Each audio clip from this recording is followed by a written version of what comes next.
Então, vamos lá.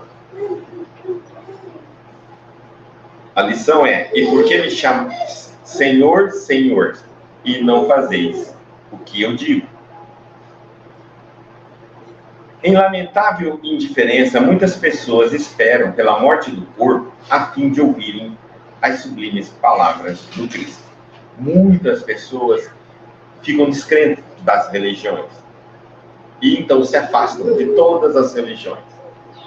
E dizem também que não se interessam pela Bíblia e nenhuma leitura edificante.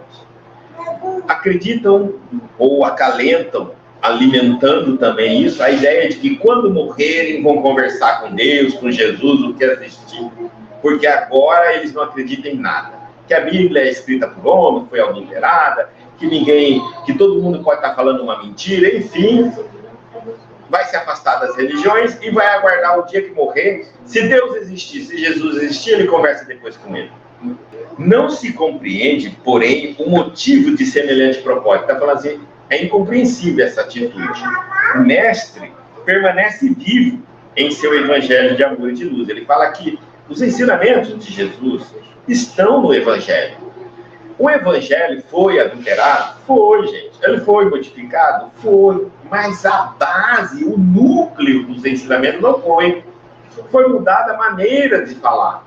Mas a verdade, ela está ali, encapsulada. Ninguém conseguiu mexer. Então, não tenho medo de ler o evangelho, de ler os livros edificantes. Não está sendo dito nenhuma mentira.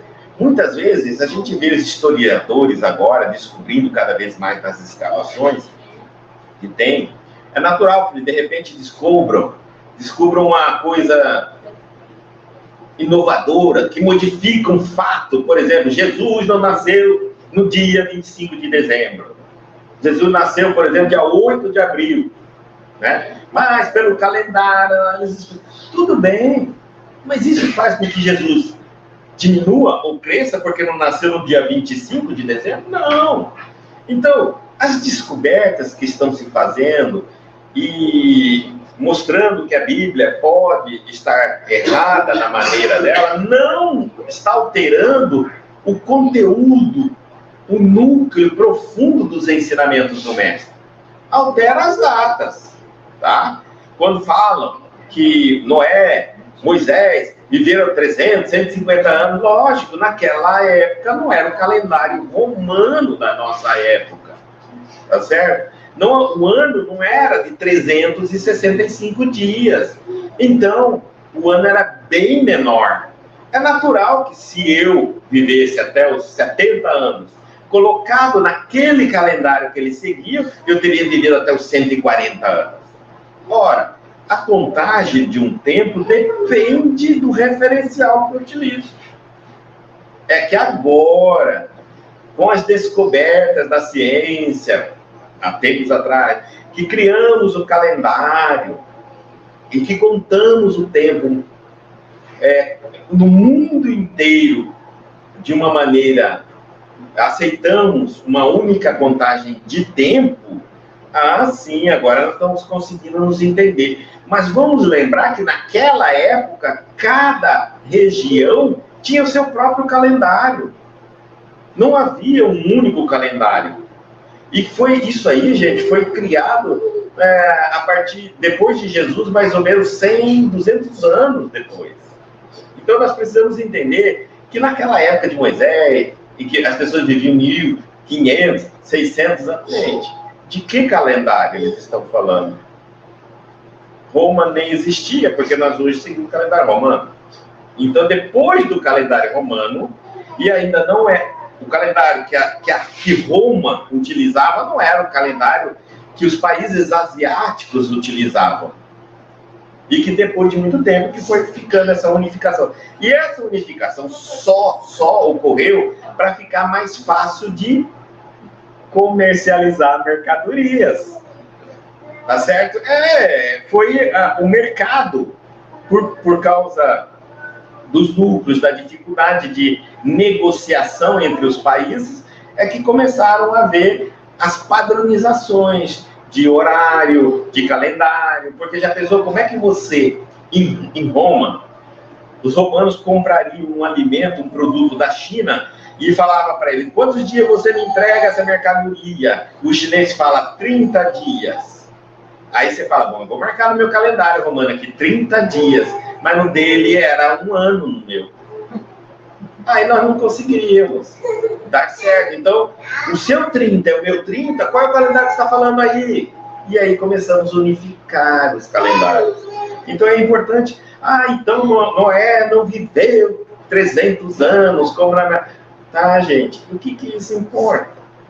Né? Então, existem descobertas que não reduz, não melhora, não modifica os ensinamentos de Jesus. Os ensinamentos de Jesus são morais, e esses ainda não foram modificados. Agora, dados históricos, nós vamos encontrar muitos erros.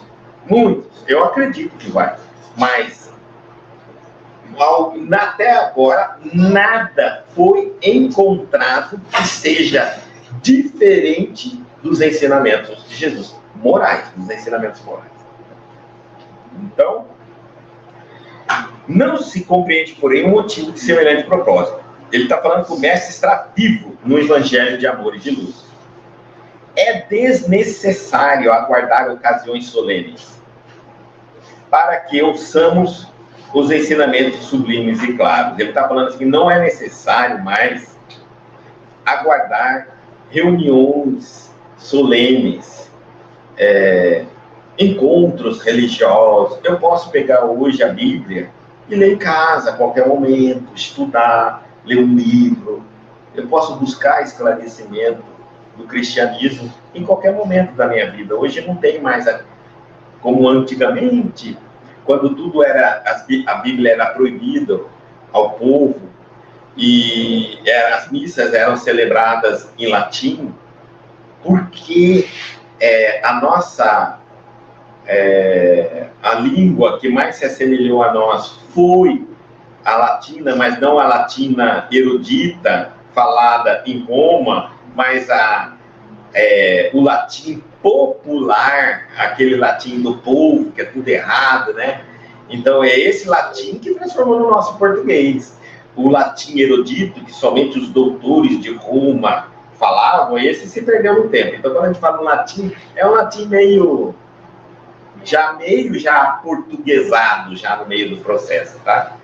Então, e era esses latins que foi um problema para a igreja, porque a igreja era considerada também alta classe da sociedade, e ela tinha, então, o conhecimento do latim erudito. E o latim popular, que se espalhou. Então, mesmo eu sabendo latim, eu não conseguiria, naquela época, entender uma missa, porque era feito em um latim erudito. Então, e como o latim popular foi embora, né, esvaindo-se de fronteira e passando para tudo mais, quando assustamos já estava aqui também.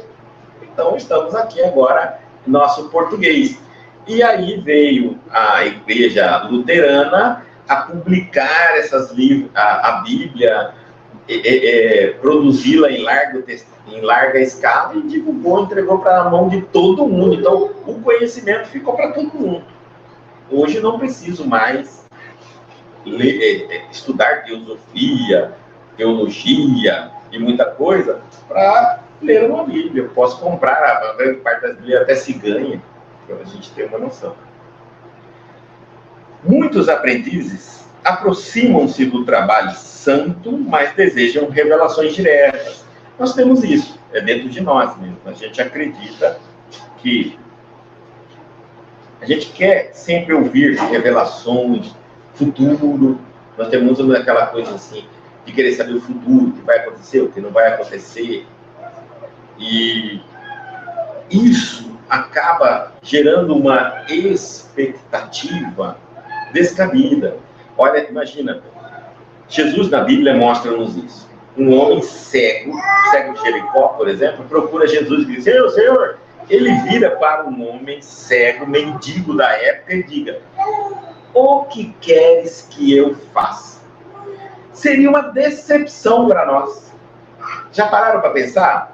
Nós vamos, às vezes, a algum lugar e diga, se essa pessoa é de Deus, ela já sabe tudo da minha vida, sabe o que eu preciso, sabe do futuro, sabe do passado, nem precisa falar com ela, ela sabe tudo. Aquele homem procura Jesus na Bíblia, pessoalmente, e Jesus não fala do passado, do futuro, tudo dele. Jesus pergunta para ele, o que queres que eu faça? Você olhar para um homem cego, você pergunta para ele, se fosse nós já diríamos, já sei, você quer cura na sua cegueira. Gente, veja como Jesus ele é bem comedido, veja como ele é bem centrado. Então, é uma coisa muito interessante para a gente pensar, porque ele não trazia para o lado mágico, místico, espiritualista, as coisas, né? Ele trazia bem incoerente. Porque a necessidade de cada pessoa, só a pessoa sabe, ninguém sabe. Não estou acabando de falar numa versão anterior aqui, que uma pessoa está passando por uma situação, nós não poderemos julgar aquela situação. O fato de uma pessoa estar doente, por exemplo, não significa que ela quer a cura da doença dela. Talvez para ela que é doente, ela tem uma outra necessidade bem diferente da cura da doença dela. E que para quem está olhando ela, fala, se eu tivesse essa doença, eu queria curar essa doença. E ela vai falar, não, essa doença não me atrapalha. O que me atrapalha é a minha relação com meu pai, minha mãe, minha esposa, meu marido. Quem que pode saber o problema de uma pessoa? Só ela pode saber. Só ela pode saber o que está afetando ela, o que dói, onde aperta o sapato dela. Nós não temos essa pretensão, a gente tem essa pretensão, mas a gente não deveria ter essa pretensão de achar que sabe de tudo, e sabe a solução de tudo. Não. Então Jesus é bem claro. Ele poderia ajudar aquele homem? Poderia. Às vezes, o que o homem vai pedir a Jesus não é nem o verdadeiro problema dele. Quer ver uma coisa? Por exemplo, eu chego e digo assim, olha, eu estou com câncer no pulmão. Meu Deus. E agora? Então, eu estou sofrendo muito com esse câncer, só que dá só um minutinho, eu vou acender um cigarro e já volto. Tá vendo? O problema dele não é o câncer, o problema é o vício do cigarro. Mas quem vai pedir pelo vício do cigarro? Não vai ser ele, porque ele acha que o vício não é o problema. O vício lhe dá prazer, dá satisfação, dá motivação, dá ânimo.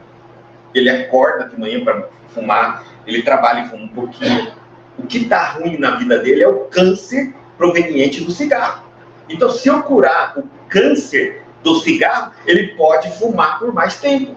Mas se eu não curar o câncer do cigarro, ele vai morrer de câncer. E logo vai ter que parar de fumar antes de morrer, porque não vai aguentar mais fumar. Compreenderam que não adianta nós julgarmos a vida de alguém. Ninguém sabe qual é a visão que a pessoa tem a respeito da situação e da vida dela, a não ser ela, somente ela mesma. Por isso, Jesus não vira e fica fazendo milagre adoidado lá naquela época. Quando alguém procurava ele, o que queres que eu faça? Eu estou vendo que você é cego, estou vendo que você é mendigo, estou vendo que você passa inúmeras necessidades, mas exatamente o que você quer de mim? Olha a pergunta dele. Para nós, acho que ia ser decepção. Imagina a gente chegar aqui e Jesus pessoalmente nos atender e a gente parar esperando ele dizer tudo para nós e ele fala, o que queres que eu faça? Aí eu ainda falo assim para ele, assim, que eu veja. Olha que ele pergunta, ele não fala assim, então tá, acreditas que eu possa te curar? Pergunta, segunda pergunta. Primeiro, o que queres que eu faça? Segunda, você acredita que eu posso te curar? Porque se você não acreditar, não sai de você o potencial de autocura. Ninguém nos cura, sabia disso? Somos nós que nos abrimos a cura, abrimos a solução. Deus está dentro de cada um de nós, o potencial divino está conosco. Somos nós que nos fechamos a Ele. Os livros, quando eu leio, fazem com que ao compreender eu entendo que eu sou filho de Deus, amado por Deus. E aí então existe uma frase muito bonita de Jesus que diz assim, vá e resplandeça a vossa luz diante dos homens. Mostre quanto você é um ser iluminado de dentro por fora. Porque vendo as vossas boas obras, faça o bem, trabalhe, glorificarão ao Pai que estás no céu.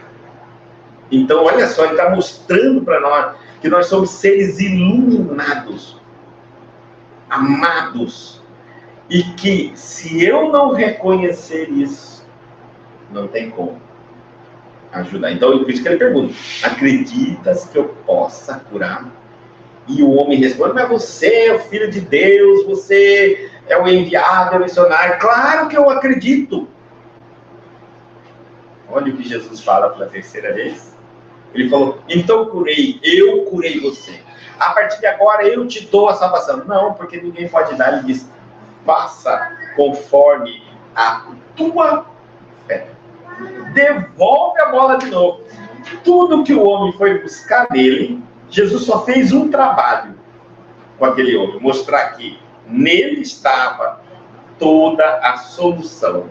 E que Jesus é o caminho da solução para que a pessoa encontre dentro dela mesma, com autovalorização, amor próprio, fortaleza, fé, ânimo, disposição, esperança e aquela certeza de que se Deus me criou, Ele não criou errado, Deus não falha, Deus não erra, Deus não se engana. Eu tenho uma missão para cumprir.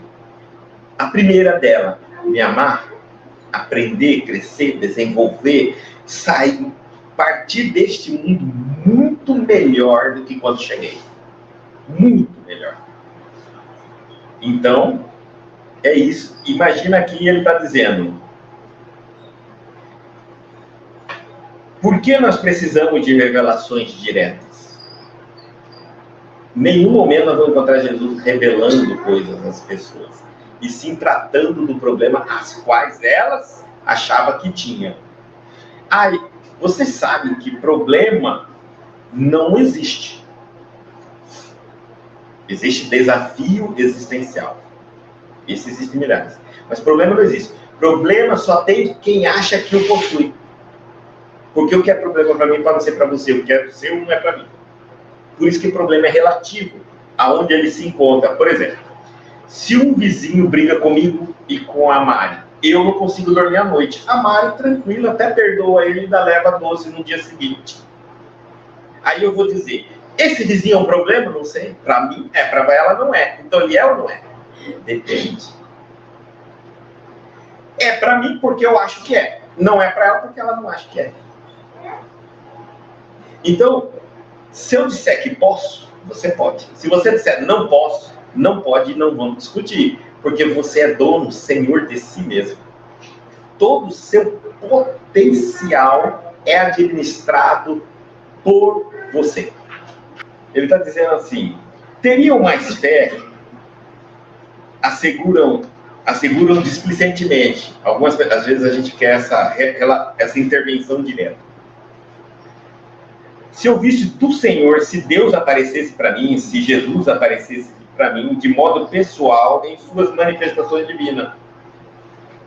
Acreditam-se merecedores de dádiva celeste e acabam considerando que o serviço do Evangelho é grande em demasia para o esforço humano e põe-se à espera de milagres imprevistos. Olha, nós vamos falar de um personagem bíblico em que Jesus aparece para ele pessoalmente. E vai provar essa passagem aqui, tá? Paulo de Tarso estava perseguindo os cristãos e indo na cidade de Damasco prender Ananias. Ele vê uma luz e aquela luz, então, ele cai do cavalo, o cavalo empina, ele cai no chão e ele vê Jesus pessoalmente. Jesus fala para ele: Saulo, Saulo, por que me persegue? Saulo, Saulo, ele pergunta mentalmente: quem és? Ele diz: por que me persegues? Jesus. Gente, aquele é um encontro fantástico. Quantos de nós vemos Jesus? Jesus não lhe falou o futuro, não lhe falou o passado, não lhe chamou a atenção, não falou que estava certo, nem o que estava errado. Jesus, sabe o que disse para ele? Vá, porque ele ficou cego, com a luminosidade imensa. Vá, entra na cidade de Damasco, que eu vou enviar um discípulo para lhe curar. Aguarde, entre e aguarde. Não é nem falar para curar. Puxa vida, se a pessoa, você tem um contato com Jesus, Jesus não fala nada da sua vida, e ainda falar que eu tenho que ir para um outro lugar e aguardar instruções de um outro encarnado, pois todos nós sonhamos um dia ver Jesus pessoalmente para perguntar tantas coisas para ele, e de repente na Bíblia, aquele que tem um contato com Jesus, Jesus não fala nada e manda ele ir para um outro lugar e aguardar Ananias, outro encarnado. Ora, se era para conversar com Ananias, por que Jesus veio pessoalmente? Compreenderam que Deus ajuda o homem através do homem? É isso. Ele não veio quebrar as regras, ele veio cumprir as regras. Então, é normal que, às vezes, nós lendo um livro, encontramos uma resposta para uma questão, vendo uma palestra, ouvindo um vídeo, olhando a natureza. Às vezes a gente encontra uma resposta. Por exemplo, a gente está um pouco desanimado e vê o sol nascer todo dia. O sol sempre nasceu. Mas naquele dia que eu estava desanimado, eu achei que o sol nascendo todo dia estava dizendo: temos que começar todos os dias. Eu entendi aquilo como uma... É isso. As respostas estão em todos os lugares. Mas será que nós estamos prestando atenção, aberto o coração, querendo ouvir realmente aquilo? Ou estamos esperando uma determinada resposta? E aí está dizendo assim, sem perceberem que a preguiça sutilmente se mistura à vaidade e anulando-lhes as forças. Às vezes eu posso estar parando, perdendo a minha fé, de tanto que eu espero de uma maneira o contato com Deus, e como aquele contato não acontece daquela maneira que eu quero, eu vou começando a ficar desanimado. Acho que Deus não existe. Eu já pedi tantas vezes que eu queria ver Jesus, Jesus não aparece para mim, então não adianta, não ajuda, e eu vou ficando desanimado, minha fé vai enfraquecendo, eu já começo a ficar revoltado. E aí entra alguém, chega alguém e ainda diz assim: acabei de falar com Jesus. Vai falar: agora sim, Jesus não quer saber de mim, porque já conversou com a outra, passou até na minha frente. Entendeu? E não é. Muitas vezes, muitas pessoas estão mentindo. Né? Há pessoas que intitulam o diálogo com Jesus, mas no final foi aquela pessoa que viu no nascer do sol uma mensagem. Comece novamente. Comece como o sol, nunca se cansa, se ponha e vença. Ela acha que foi Jesus. Porque ela quer acreditar assim. Às vezes, então, quando alguém fala: eu conversei com Jesus, eu conversei com isso, não duvide, porque tem pessoas de boa fé, sim, né? Mas o importante não é com quem você conversou, mas o que você aprendeu. Porque é o que, é a mensagem que te transforma, e não quem você conversa. Se é com o Papa, diretamente, se é com Jesus, ou se é com o Joãozinho. Mas o Joãozinho disse assim para mim, eu estava muito rancoroso com uma discussão que eu tive com um parente, o Joãozinho disse assim: perdoa seus inimigos. Eu fui conversar com o Papa, beijei a mão dele, ele sorriu para mim e passou adiante para beijar a mão de 500. Não falou nada para mim. Eu fui conversar com Jesus que tinha muito trabalho para fazer, não ia ficar ali comigo e tal, mas o Joãozinho disse: perdoa. Eu não vou seguir porque o Joãozinho é Joãozinho. O Joãozinho falou o que eu preciso. E através do Joãozinho, daquela fala, eu entendi que o perdão era necessário para me libertar do passado. E me libertei. Fiz o que o Joãozinho falou, e sem saber estava conversando com Jesus através do Joãozinho. A gente conversa com Cristo através das pessoas, da vida, das situações, dos acontecimentos. Por isso é importante as instruções, porque a gente vai entendendo os mecanismos. Não precisamos do fenômeno. Não precisamos. O fenômeno pode nos convencer. Não? E antes que alguém diga assim, Paulo de Tarso virou Paulo de Tarso porque Jesus apareceu para ele, não foi verdade. Jesus não apareceu só para Paulo de Tarso, apareceu para vários. E nem todos se converteram ao cristianismo. Entendeu? Não é o fenômeno que nos convence. E já falamos aqui que fenômeno significa nada. Nada, nada, nada. Eu posso ver espírito, conversar com o espírito, incorporar espírito e ser uma pessoa inferior, ser uma pessoa má, ser uma pessoa descrente da vida. Uma outra pessoa que nunca viu nada, nunca ouviu nada, nunca sentiu nada, nem arrepio no corpo ela sente. E é uma fé fervorosa. Essa acredita sem ver. Aliás, você sabia que a verdadeira fé é aquela que não vê e crê, que não sente, mas crê? Que aquele que vê não pode dizer que não acredita, então ele é louco.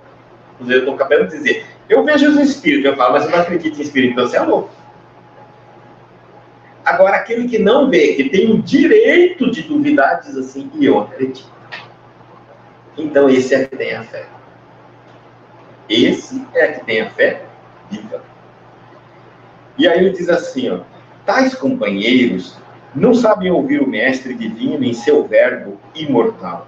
Ignoram que o serviço deles, ou seja, ignoram, nós estamos ignorando, que é onde nós estamos plantados, que o que nós fazemos, que o que nós podemos fazer, ignoram que o serviço deles é aquele a que foram chamados, é onde estamos. Por mais humildes que lhe pareçam as atividades a que se ajustam, aí ele vai comparar. Não importa, na qualidade de político ou de varredor, no palácio ou na choupana, o homem da terra pode fazer o que Jesus lhe ensinou. Ou seja, não importa se você é uma autoridade religiosa ou se você é um seguidor, se você é o que limpa a igreja ou se você é o Papa, se você mora numa choupana ou num palácio, não importa. Aliás, quando a gente estuda a história dos homens mais evoluídos, dos santos ou dos homens bons da Terra, todos foram simples. Todos. Nenhum deles foi autoridade. Estudem a vida dos santos. São Francisco de Assis foi perseguido pela igreja tremendamente. Nunca se tornou nenhuma autoridade religiosa da igreja. Quem mais? Todos os santos, nenhum deles foi. Por quê, gente? Porque eles não vieram para assumir esses postos, esses padrões. Eles vieram para dar o exemplo de vida, na humildade, na pobreza, na simplicidade, mas tinham contato direto com Deus. Ó, Chico Xavier, não se tornou presidente da Federação Espírita Brasileira, nunca foi cargo nenhum de ser espírita, e escreveu mais de 450 títulos de livros. Um homem simples, nunca pegou um centavo do dinheiro dele, vivia da aposentadoria. E arrecadava na época, quando a Veja fez o levantamento, mais de 2,5 milhões mensal de venda de livros. Então, é para a gente ver que a vida de um servo de Deus, de um missionário divino, é bem diferente do que nós imaginamos. Por isso, não pense que você é insignificante na vida e que Deus não fala com você. Fala sim. Fala e está do teu lado constantemente. Mas pode mandar sinais através dos homens, dos amigos, de um acontecimento, de uma notícia, de um livro, de uma palestra. Ele vai dizer, estou aqui, te ouvir, eu sei o que você precisa. Olha o que eu vou te dizer. Então, é por isso que a oportuna pergunta do Senhor deveria gravar-se de maneira indeletável em todos os tempos, para que os discípulos, aqueles que o seguem, em lhe pronunciando o nome, nunca se esqueça de atender sinceramente às recomendações do seu verbo sublime. Que a gente nunca esqueça de fazer o que ele nos diz. Ou seja, ouvindo. independente da fonte. Por isso que a gente fala que todas as religiões são maravilhosas, todas têm grandes verdades, todas têm seus erros, porque são guiadas por homens, levadas por homens, né? Administradas por homens.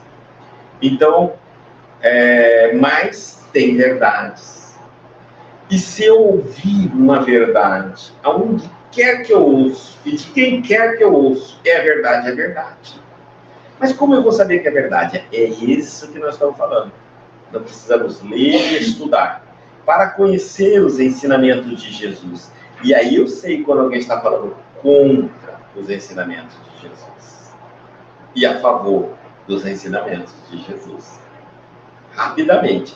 Se eu não souber, eu posso sim me iludir tranquilamente. Eu posso ir para uma direção e estar enganado. E vou dizer assim, eu não sabia que Jesus não tinha dito aquilo, ou que Jesus não tinha ensinado aquilo.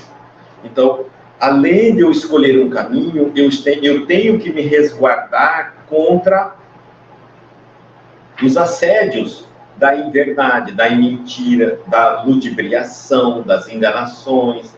E mais, nunca posso perder um olhar sempre para a ciência. A ciência, gente, prova o que ela descobre. Ela prova por A por B. É incontestável. Tá? Não querer ver o que estão me mostrando, não façam isso. Mas nós precisamos entender que a ciência nunca falou algo contra uma religião. Ela pode direcionar, qualificar a religião melhor. Ao invés da religião continuar afirmando que Deus fez o mundo em 7 dias, lembrando que naquela época, quando Deus fez o mundo, nem romano existia, não existia calendário para nós. E que dia é esse? Que dia é esse? Do Sol em torno da Terra? Porque o nosso dia permanece dia enquanto o Sol ilumina uma parte do planeta Terra, enquanto a outra fica na escuridão, que é, por exemplo, o Japão.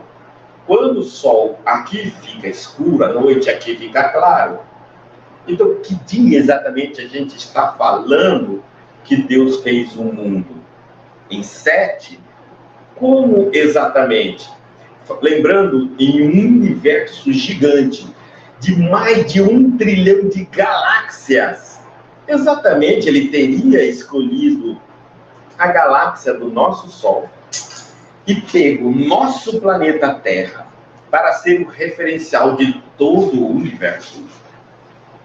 Ou ele estaria falando de outros dias que seriam bilhões e bilhões de anos. É isso que a ciência está falando.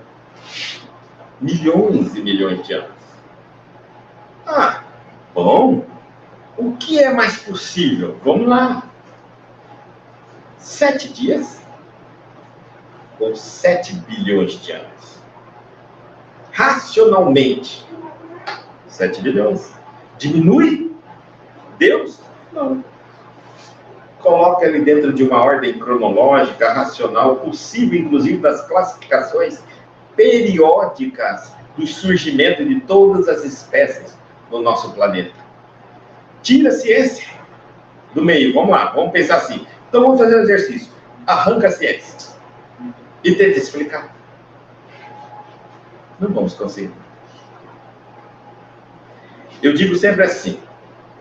Por que Deus nos deu inteligência se nós não poderíamos pensar? E se nós podemos pensar, por que nós não podemos identificar os símbolos bíblicos? Através de descoberta, de estudo, de pesquisa. Se Deus nos deu inteligência, é para nós pensarmos. Para que nós nos atualizemos, crescemos, entendamos. É para isso. Duvidar não é pecado. Duvidar não no fator duvido por maldade, por teimosia. Não. Aí estou falando, aí já é teimoso. Eu tenho que duvidar, eu tenho que sentir curiosidade, porque eu tenho inteligência. Deus que me deu. E quer que eu, através dessa curiosidade, dessa dúvida, eu instigo os meus estímulos, meus esforços, eu me parto para pesquisa, estudo. Para quê? Tudo isso para eu descobrir detalhadamente alguma coisa. É simples. É importante para nós. Na época de Jesus, antes da gente encerrar, o batismo era feito com a circuncisão masculina. Só o homem pode fazer circuncisão. Mulher não faz circuncisão. Então, a mulher não precisava ser batizada, sabia disso?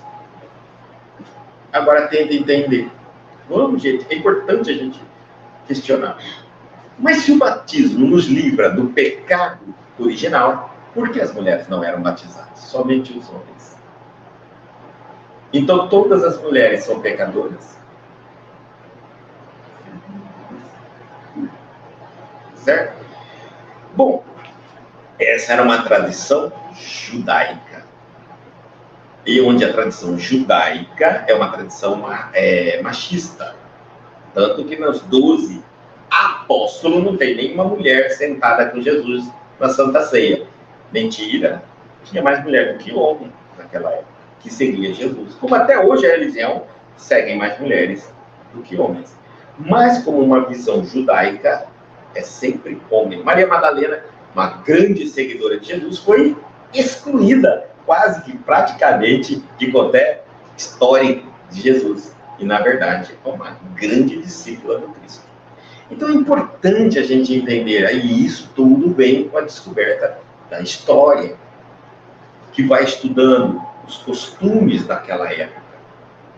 E por que as coisas aconteceram assim naquela época? Por que nós estudamos dessa maneira? Então, agora eu vou entendendo muitas coisas. É isso.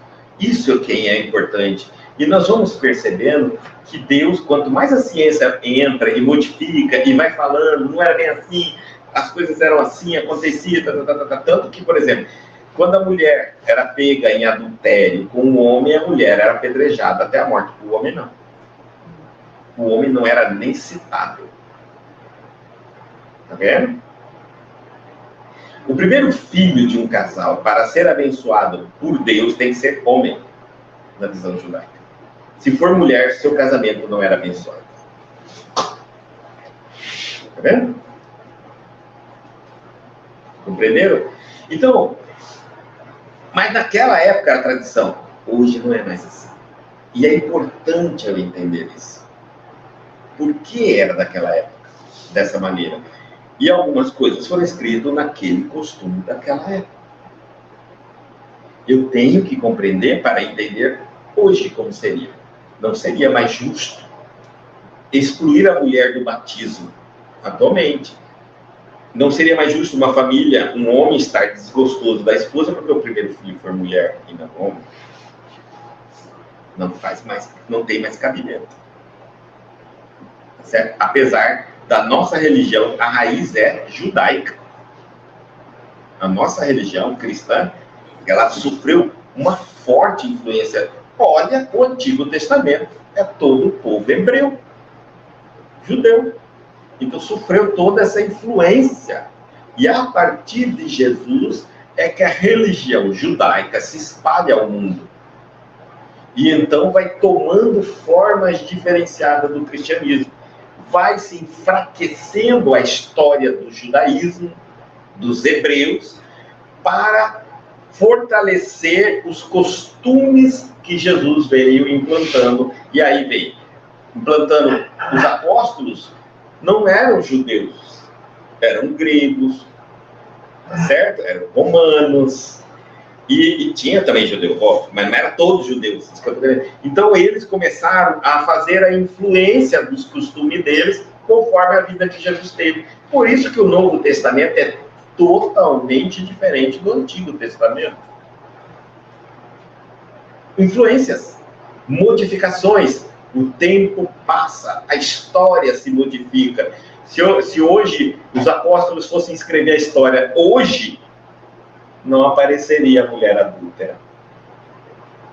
Não apareceria muitas coisas. A foto da Santa Ceia está Jesus, um monte de mulheres e homens. Compreenderam o que eu quero dizer?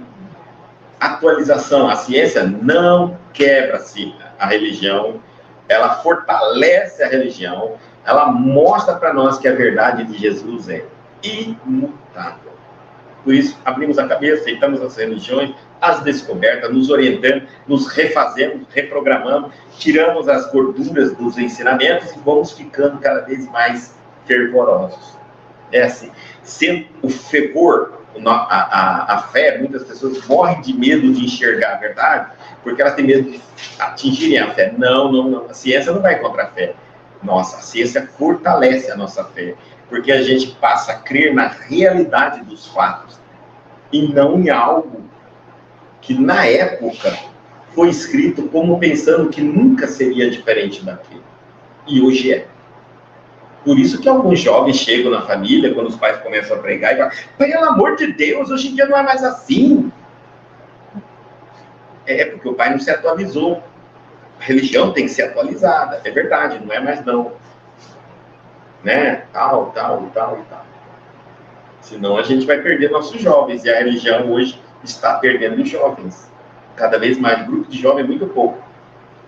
E nós vamos morrer. Quem vai assumir a religião? Tem que ser os jovens, mas eles têm que ser atualizados, conforme o nosso mundo. Tá certo? Alguém